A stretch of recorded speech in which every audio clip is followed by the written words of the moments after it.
ನಮಸ್ಕಾರ ವೀಕ್ಷಕರೇ, ಶ್ರೀಗರಿ ವಾರ್ತೆಗರಿಗೆ ಸ್ವಾಗತ. ನಾನು ನಿಮ್ಮ ಗ್ರಹೇಶ್ವರ ಗಾರ್ಡಿಗೇಂದ್ರ. ದಿನಾಂಕ ಏಪ್ರಿಲ್ 19, 2026ರಂದು ಶ್ರೀ ಸತ್ಯ ಧ್ಯಾನಾಚಾರ್ಯ ಕಟ್ಟಿ, ಶ್ರೀ ಜಯತೀರ್ಥ ವಿದ್ಯಾಪೀಠ ಬೆಂಗಳೂರು ಉಪಸ್ಥಿತರು. ಶ್ರೀ ವಿದ್ಯಾಧೀಶಾಚಾರ್ಯ ಗುತ್ತಲ್ ಮುಖ್ಯ ಆಡಳಿತಾಧಿಕಾರಿಗಳು. ಶ್ರೀ ಶಶಿಧರಾಚಾರ್ಯ ಶ್ರೀ ಉತ್ತರಾದಿ ಮಠ. ಶ್ರೀ ಆನಂದ ತೀರ್ಥಾಚಾರ್ಯ ಚಿಮ್ಮಲಗಿ ಆಡಳಿತಾಧಿಕಾರಿಗಳು ಶ್ರೀ ಉತ್ತರಾದಿ ಮಠ. ಶ್ರೀ ಪಾಂಡುರಂಗಾಚಾರ್ಯ ರೊಟ್ಟಿ ಆಡಳಿತಾಧಿಕಾರಿಗಳು ಶ್ರೀ ಉತ್ತರಾದಿ ಮಠ. ಶ್ರೀ ಅನಿರುದ್ಧಾಚಾರ್ಯ ಪಾಂಡುರಂಗಿ ವ್ಯವಸ್ಥಾಪಕರು ಶ್ರೀ ಉತ್ತರಾದಿ ಮಠ ಮೈಸೂರು. ಮುಖ್ಯ ಅತಿಥಿಗಳು ಹರೀಶ್ ಗೌಡ್ರು ಶಾಸಕರು, HV Rajeev, T Prakash, NM Naveen Kumar, ಮತಿ ಪ್ರಮೀಳಾ ಭರತ್, ಮಾಜಿ ನಗರ ಪಾಲಿಕೆ ಸದಸ್ಯರು, ಮಹೇಶ್ ಕಾಮತ್, ಕೆಲವರು ಮುಖಂಡರುಗಳು ಭಾಗವಹಿಸಿದ್ದರು. 1 ಕೋಟಿ ಅಂತ ಶ್ರೀಪಾದಂಗಳವರು ಸಂಕಲ್ಪ ಮಾಡಿದ್ರು. ಈಗ 6 ಕೋಟಿ ಮುಗಿದು 60 ಕೋಟಿಯ ಗಮ್ಯದತ್ತ ಈ ರಾಮನಾಮದ ಜಪ ಸಾಗುತ್ತಾ ಇದೆ.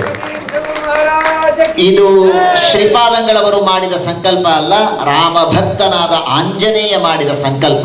ಪರಮ ಅನುಗ್ರಹವನ್ನ ನಮ್ಮ ಮೇಲೆ ಮಾಡಿ, ಎಂತಹ ವಿಶೇಷವಾದಂತಹ ಅನುಗ್ರಹ. ನಾನು ಯಾವಾಗಲೂ ಹೇಳ್ತಿರ್ತೇನೆ, ಎಲ್ಲ ಊರಲ್ಲಿ ಉತ್ತರಾದಿ ಮಠಕ್ಕೆ ಹೋಗಬೇಕು ಅಂದ್ರೆ ಆಟೋದವರು ಕರ್ಕೊಂಡು ಹೋಗ್ತಾರೆ. ಆದರೆ ನಮ್ಮ ಮೈಸೂರಿನ ಸೌಭಾಗ್ಯ ಏನು ಅಂದ್ರೆ, ಉತ್ತರಾದಿ ಮಠಕ್ಕೆ ಹೋಗಬೇಕು ಅಂದ್ರೆ ಯಾವ ಉತ್ತರಾದಿ ಮಠ ಅಂತ ಕೇಳ್ತಾರೆ. ಸುಮಾರು 4 ಉತ್ತರಾದಿ ಮಠಗಳು ನಮ್ಮ ಮೈಸೂರಿನಲ್ಲಿ ಇದೆ. ಅಲ್ಲಲ್ಲಿಯ ಜನತೆಗೆ ಮಹಾಸ್ವಾಮಿಗಳವರ ಕ್ರಾಂತಿ ಎಷ್ಟು ದೊಡ್ಡದು ಅಂದ್ರೆ, ಮೊದಲು ಯಾವ ಊರಿನಲ್ಲಿಯೂ ಉತ್ತರಾದಿ ಮಠದ ಶಾಖೆ ಇಲ್ಲ ಅಂತಾಗಬಾರದು. ಎಲ್ಲರಿಗೂ ಅಲ್ಲಲ್ಲಿ ಪಾಠ ಪ್ರವಚನ ಶ್ರಾದ್ದಾದಿ ಕರ್ಮಗಳು ಹೋಮಗಳು ನಡೀಬೇಕು ಅನ್ನೋ ಕಾರಣಕ್ಕೆ ಫಸ್ಟ್ ರೌಂಡಲ್ಲಿ ಎಲ್ಲ ಊರಿನಲ್ಲಿ ಮಠಗಳನ್ನು ಮಾಡಿ ಆಯಿತು. ಹಾಗಾದರೆ ಇವತ್ತಿನ ದೊಡ್ಡ ವ್ಯವಸ್ಥೆ ಟ್ರಾಫಿಕ್ಕು ಇತ್ಯಾದಿಗಳಿದ್ದಾಗ ಒಂದು ಏರಿಯಾದಿಂದ ಇನ್ನೊಂದು ಏರಿಯಾಕ್ಕೆ ಹೋಗಲಿಕ್ಕೆ ಅನಾನುಕೂಲತೆ ಆಗಬಾರದು ಅನ್ನೋ ಕಾರಣಕ್ಕೆ ಒಂದೇ ಊರಿನಲ್ಲಿ 10 ಮಠಗಳನ್ನು ಮಹಾಸ್ವಾಮಿಗಳವರು ಈಗ ಮಾಡಿ, ಒಟ್ಟು ಯಾವ ಭಕ್ತರಿಗೂ ಏನು ಕಾರ್ಯಕ್ರಮ ಮಾಡುವುದಕ್ಕೂ ಅನಾನುಕೂಲತೆ ಆಗಬಾರದು. ನಮ್ಮ ಶ್ರೀರಾಮಪುರದ ಉತ್ತರಾದಿ ಮಠ ಇದೆ, ವೆಂಕಟೇಶ್ ಅಲ್ಲಿಯ ಶ್ರೀರಾಮಪುರದ ಭಕ್ತರೆಲ್ಲ ನಮಗೆ ಅಗ್ರಹಾರದ ಉತ್ತರಾದಿ ಮಠಕ್ಕೆ ಹೋಗೋದಕ್ಕೆ ತುಂಬ ದೂರ ಆಗತ್ತೆ, ಅನಾನುಕೂಲತೆ ಆಗತ್ತೆ ಅಂತ ಕೇಳಿದ್ದಕ್ಕೆ ಅಲ್ಲಿಯೇ ಒಂದು ವೆಂಕಟೇಶ್ವರನ ಸನ್ನಿಧಾನವನ್ನು ಪ್ರತಿಷ್ಠೆ ಮಾಡಿ, ಈಗ ಮೊನ್ನೆಯೇ ಒಂದು ಕಲ್ಯಾಣ ಮಂಟಪದ ನಿರ್ಮಾಣವನ್ನು ಕೂಡ ಮಾಡಿ ಅಲ್ಲಿಯ ಭಕ್ತರಿಗೆ ಅನುಕೂಲತೆಯನ್ನು ಮಾಡಿದರೆ, ಈ ಭಾಗದ ಜಯಲಕ್ಷ್ಮೀಪುರಮು ಇಲ್ಲಿಯ ಭಾಗದ ಜನರಿಗೆ ಇಲ್ಲೊಂದು ಉತ್ತಮವಾದ ದೇವರ ಸನ್ನಿಧಾನವೂ ಇರಬೇಕು. ಎಷ್ಟು ವಿಚಿತ್ರ, ಕಲ್ಯಾಣ ಮಂಟಪಗಳು ಸಾಕಷ್ಟು ನಮಗೆ ಇವತ್ತು ಸಿಗತ್ತೆ, ಆದರೆ ಕೇವಲ ಅದೊಂದು ಲೌಕಿಕ ಕಾರ್ಯಕ್ರಮದಂತೆ ಮದುವೆಗಳು ಆಗಿ ಹೋಗಿಬಿಡುತ್ತೆ.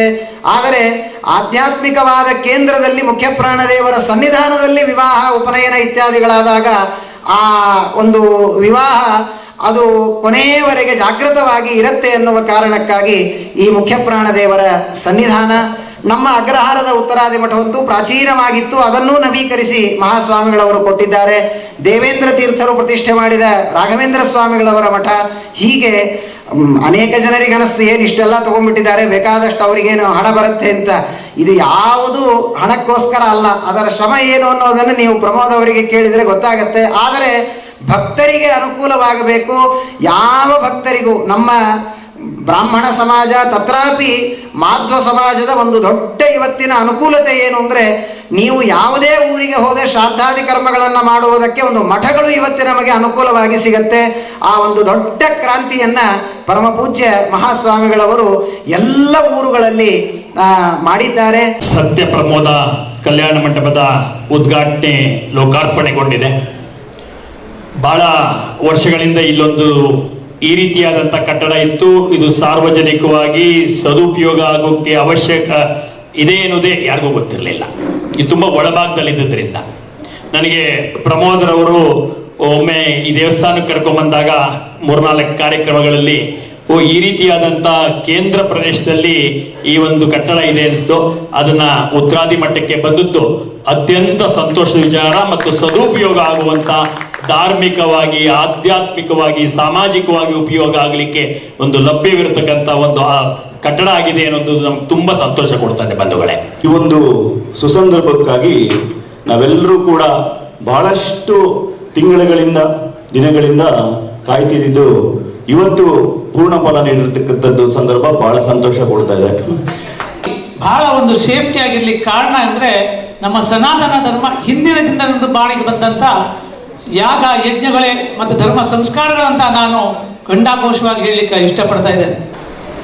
ಒಂದು ಬಹುದೊಡ್ಡದಾದ ಸಂಘಟನೆ ಮಾಡೋಕ್ಕೆ ಹೊರಟಿದ್ದಾರೆ. ಬಹಳ ಸಂತೋಷದ ವಿಚಾರ ಅದು.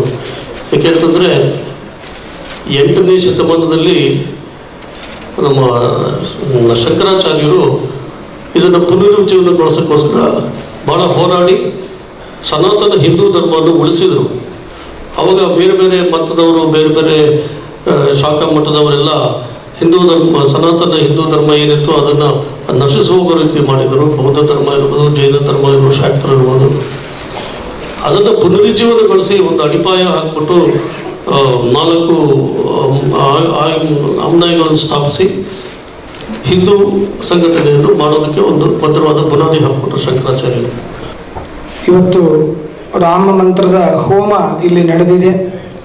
ಪ್ರಾಣದೇವರಿಗೆ ವಿಶೇಷವಾದಂತಹ ಮಧು ಅಭಿಷೇಕ, ಪಂಚಾಮೃತ ಅಭಿಷೇಕದ ಒಂದು ವಿಶೇಷವಾದಂತಹ ಸೇವೆ ಇಲ್ಲಿ ನಡೀತು. ಆಂಜನೇಯ ಸ್ವಾಮಿ ಪೂಜೆಗೆ ಕರೆದಿದ್ದರಿಂದ ನಾನು ಬಂದು ಪೂಜೆಯಲ್ಲಿ ಭಾಗವಹಿಸಿ ಆಂಜನೇಯ ಸ್ವಾಮಿ ಕೃಪೆಗೆ ಪಾತ್ರನಾಗಿದ್ದೆ.